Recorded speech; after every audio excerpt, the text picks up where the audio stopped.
broadly speaking, Australians are acutely conscious of the changes in climate. I think we've had bushfires in one part of the country and flash flooding in another part of the country. So summer here has become a season of extremes. But the politics in regional Australia of this has sort of gone up and down a bit. Farmers were concerned about the impacts of the climate, about increasing levels of salinity and the like. Party politics has overtaken some of that, and in recent times there's a movement in country areas against the rise of renewable energy because the pace of that has been quite quick. It's become a kind of proxy for other anxieties that we're seeing played out in other parts of the world. Karen, Australia is one of the countries most at risk from the effects of climate. Why has it become so politically toxic? Well, it's actually been politically toxic for almost 20 years. It actually dates way back to when Kevin Rudd was Prime Minister, and he was going to make a decision or take some steps to introduce an emissions trading scheme, and then he balked at that at the last minute, and it was one of the things that cost him the prime ministership. His colleagues moved against him in 2010 and replaced him with Julia Gillard. So it's been a politically volatile issue in Australia for that long. I mean, Julia Gillard contributed to it, presumably with her carbon tax too. Yes, so the mistake she made, politically speaking, was that she said in an election campaign in between 2010 and 2013 that there would be no carbon tax under any government that she was leading, and then she did go and introduce a form of emissions trading, which was the same thing by another name. That enabled her political opponent, Tony Abbott, who was a conservative who didn't believe in climate change, was an acknowledged climate skeptic, to campaign on that very hard, and he was successful in 2013. And that was one of the key reasons, not only his opposition to climate action and being able to exploit uncertainties about how that would all work, but the fact that the Prime Minister prior had said she wouldn't do it and then did.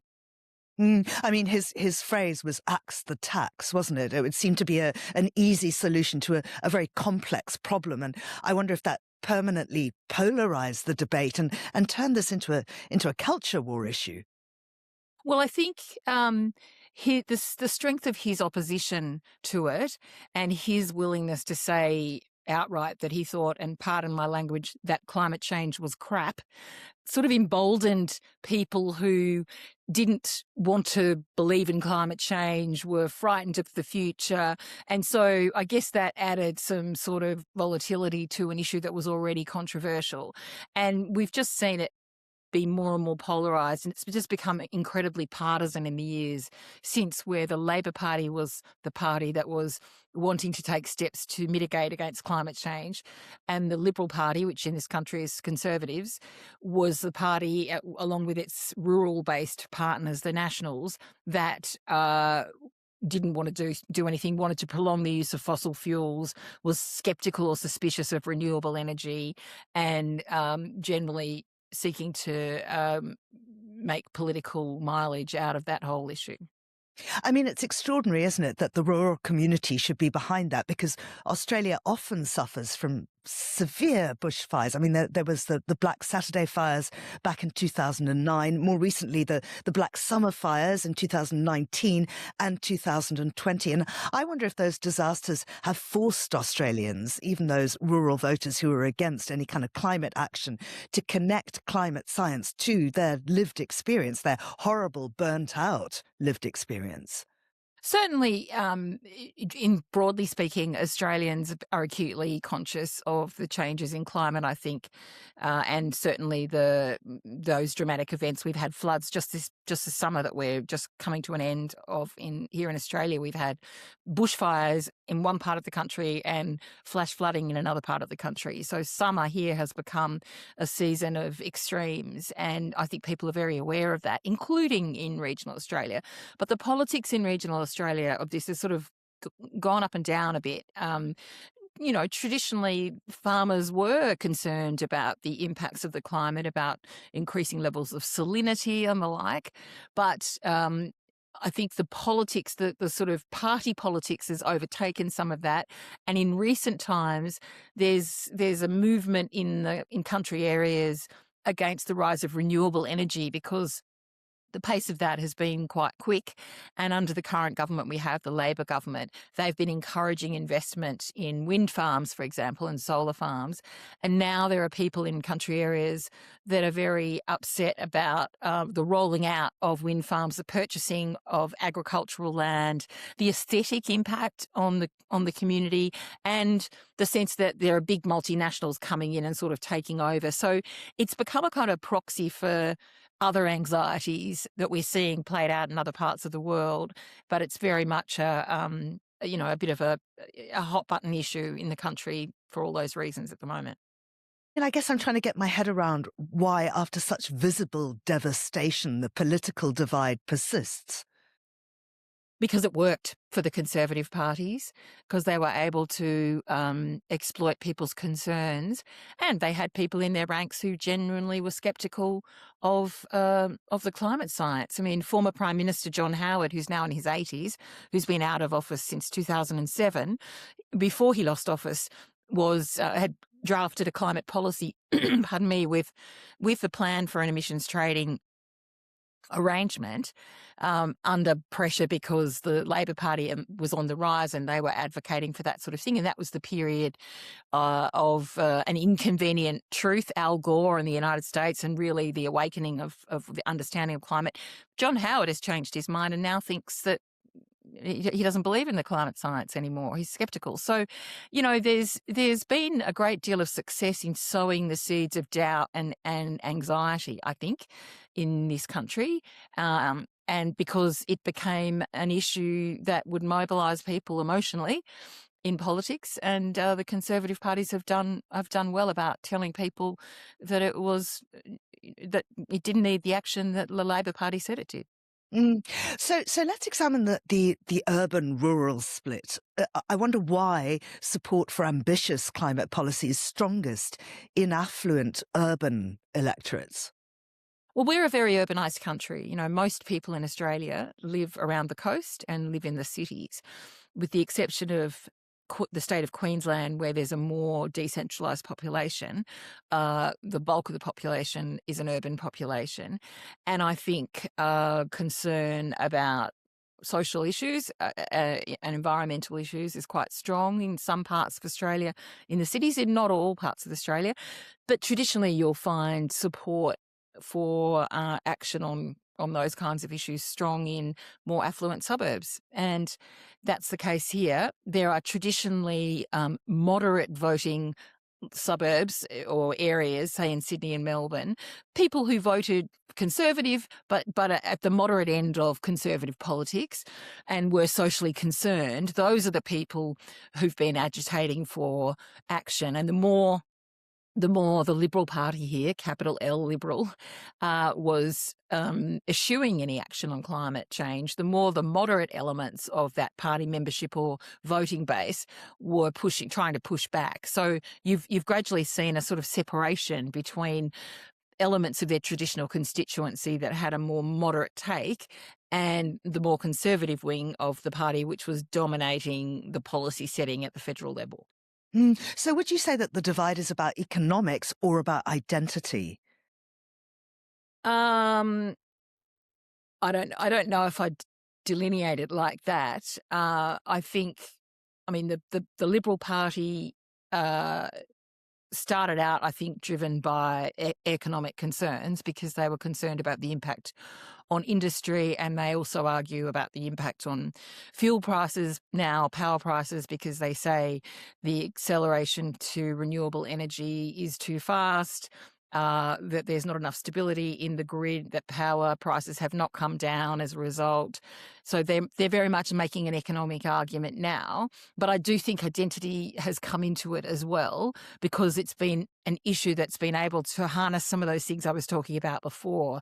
Concerns about multinationals taking over, concerns about a loss of control, a rapidly changing community, a life that we don't recognise anymore. There are people that are saying those kinds of things, and the opponents of climate action and opponents of the rollout of renewable energy have been able to harness those fears and sort of channel them into opposition to change on the energy front. So, it's all become wrapped up together, I think. Mm. So, for those not familiar with Australian politics, can you tell me who the Teals are? Yes. Well, they are independents, essentially. We've had a movement in the last few years, the last couple of elections, of community-based independent candidates. These particular independents have earned themselves that name because they are in those kinds of seats we were just talking about, some of the affluent inner city seats in big cities, seats that are traditionally conservative, although at that more moderate end of conservatism. And in Australia, the colour of the Conservatives is blue. So the blue is identified with the Liberal Party. But these are people in seats where they have a green tinge. They have an environmental tinge. So the combination of the blue roots and the green tinge has come up with Teal. They're independents, but a lot of them were funded by an overarching body that's called Climate 200, which is funded by a wealthy businessman who's climate concerned. And so they received a lot of independently, but received a lot of funding from Climate 200. So they were portrayed as a group and a unit. They were a bunch of independents of like mind, and they used community campaigning strategies that had been quite successful with one or two early community independents. And we saw, because there's been a pushback to major party politics in this country generally, and particularly in recent years. Sorry, I've got a frog in my throat today. We saw a real wave of those independents come in the 2022 election, and almost all bar one were re-elected in 2025. So they're starting to entrench themselves as a real new force in Australian politics. And those election results, do you think that was over climate or over values more broadly? Climate was a big issue for them. I mean, these are seats that would normally have voted Liberal, and in fact, most of the candidates in those seats that were successful were women. So climate was a huge issue, but issues around the treatment of women were also significant, particularly in 2022, when the then Conservative government under Scott Morrison was accused of not having a poor attitude to women and presiding over increasingly poor attitudes to women. So that became an issue as well. And so there were a number of sort of social concerns. And the other issue that was huge in 2022 and is kind of carried over was the issue of accountability. And there was a big push for a National Anti-Corruption Commission, which we now do have, albeit that's facing some criticism in its early stages. But so that all of those issues were sort of issues of social, I guess, social concern. And these are women, as I say, largely, who once upon a time might have been Liberal Party candidates, but they, like their constituents, are disillusioned with the direction of the Liberal Party. They feel it's gone too conservative. It's no longer representing the more centrist or moderate people who believe in Liberal Party values. And so they have sort of forged their paths and are really have sort of taken over those inner city seats. And so has the moderate wing of the Liberal Party been totally dismantled? Well, it's been shrunk, that's for sure. The Liberal Party under its previous leader, Peter Dutton, was very conservative, and the Liberal Party's numbers of the moderates in the Liberal Party had reduced already at the 2022 election when Scott Morrison's government lost office to Labor. They lost a lot of seats, and a number of those were in moderate MPs. So the moderates numbers were diminished, and again then at the last election. So now there are many fewer of them. And it's interesting that the solution that some in the Liberal Party seem to have to the current popularity problems they're having here, and their polling is terrible now. Back in the primary vote, back in the teens, which is for a major party that's a party of government, is diabolical. Their solution is to move further to the right, which would seem fairly counterintuitive, but that's the direction they've been heading. I mean, I wonder if the Liberals realistically can win those seats back without a credible climate platform. Well, it's hard to see how, because the kinds of constituents that the incumbent MPs, Teal independents, represent are still very concerned about the climate and are still unhappy about policies that don't reflect what they consider to be adequate action. For example, the Liberal Party currently l- has has ditched or dumped its policy to achieve a goal of net zero emissions by 2050. That had been the party's policy at the 2025 election. It sat uncomfortably with a lot of the Conservatives in the party, but they agreed to support it because they were concerned about trying to win back those Teal seats. They didn't win the Teal seats back. They've now completely dumped it. So they've effectively turned their back on the kind of action that those constituents are looking for. But the problem they have is the arithmetic is almost impossible for them to win an election without winning those inner city seats back. They've effectively got one member of parliament in an inner city seat in Melbourne and none in Sydney. So, I mean, it seems counterintuitive when you look back at the historic defeat under Peter Dutton that the party believes moving further right is the answer. well, that's right. But there are still many Conservatives who believe that it's about properly prosecuting the arguments and adhering to the Liberal Party's traditional values, and that if they do that, then they will win back the support. So there's still a bit of a disconnect or a dispute over exactly why they lost. And some in the Liberal Party are very frustrated by that because they think that's a form of denial, and that in fact the party has not reconciled its own failings and its inability to bring the two parts of itself together and form a cohesive whole. And I do think there's something in that they've become increasingly riven. You've got the Nationals representing country constituents that have become very conservative. You've got the Liberal Party increasingly becoming conservative, but then there's this core that is still centrist or moderate that's pulling against that. And I think while ever there are those tensions, and certainly while ever there's a public display of disunity, their hopes of getting back into government are pretty slim. Yeah. Let's bring this back to climate change because the effects of climate change are inevitable. We know that. At what point does economic reality, investment, the energy markets, global trade, etc., override political positioning? Well, I mean, we are seeing that kind of investment. Remember, we've got a Labor government now that is investing in the energy transition. It certainly faces criticism over how it's doing that and whether the rollout of renewables is too rapid, that whether the energy grid is being undermined, the stability of it is being undermined. They've had to manage a transition that involves an ongoing use of gas in particular.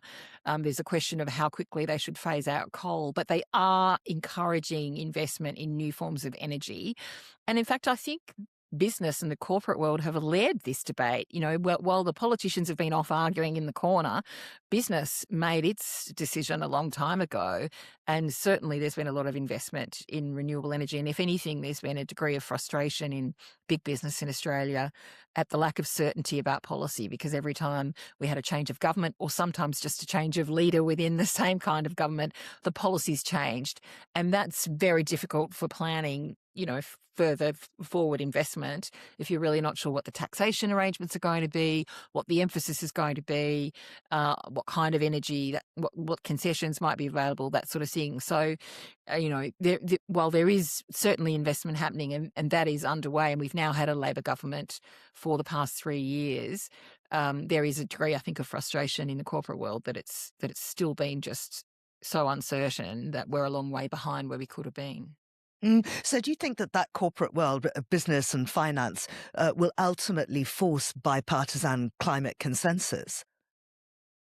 Gosh, I'm so cynical about the politics in Australia. I don't know whether we're ever going to reach bipartisan consensus on this issue, because seriously, it has been the issue that has most damaged our politics. It has been responsible for ending the political careers of prime ministers and opposition leaders literally for 20 years. And so I wonder whether anything is ever going to make it not such a hot button issue. We sort of thought when Labor came in that maybe things would calm down and maybe the opposition, the coalition Conservative coalition in opposition would abandon its strident pushback on these kinds of measures, but it hasn't done that. And given we've just seen a reversion to a refusal to endorse the net zero emissions target, we still have the division, and even the desires of business, who are traditionally have been closer to the Liberal and National parties than to the Labor Party, not even that has persuaded them to change their policy positions. So I think we've got a way to go before we see sweetness and light and everyone happy and on the same page when it comes to climate and energy policy, sadly. Karen, thank you very much indeed. Thanks, That's Georgina. brilliant. Thank you.